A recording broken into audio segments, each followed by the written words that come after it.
Hello friends, જય શ્રી કૃષ્ણ, જય માતાજી। કેમ છો બધા? આઈ હોપ તમે બધા મજામાં જ હશો। આજે તો ભાઈ આપણને ઈચ્છા થઈ છે ફાડા લાપસી ખાવાની, તો હું બનાવું છું ફાડા લાપસી। લાપસી બનાવવા મેં કુકરમાં 3 ચમચી જેટલું ઘી લીધું છે। તેમાં 1 વાટકી ઘઉંના ફાડા ઉમેરી સારી રીતે શેકી લઈશું। ફાડાનો કલર એકદમ ચેન્જ થઈ ગયો છે અને દાણો પણ કરકરો થઈ ગયો છે, તો એમાં 1.5 ગ્લાસ જેટલું પાણી ઉમેરી કુકર બંધ કરી દઈશું। 4 થી 5 વિસલ કરી ગેસ બંધ કરી દઈશું। હવા નીકળે એટલે કુકર ખોલી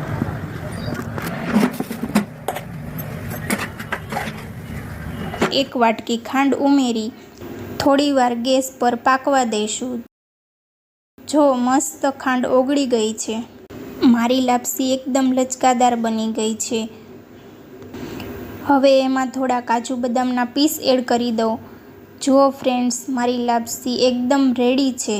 પહેલાં હું ભગવાનને ટેસ્ટ કરાવું કે કેવી બની છે, પછી મેં ટેસ્ટ કરી તો મને તો બહુ જ મસ્ત લાગી।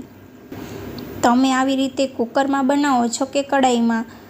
મને તો આ રીતથી બનાવેલી લાપસી બહુ જ ભાવે। તમને ભાવે કે નહીં કમેન્ટ કરીને કહેજો। અને મારો આ વિડીયો તમને ગમ્યો હોય તો લાઈક, શેર એન્ડ સબસ્ક્રાઈબ કરવાનું ભૂલતા નહીં।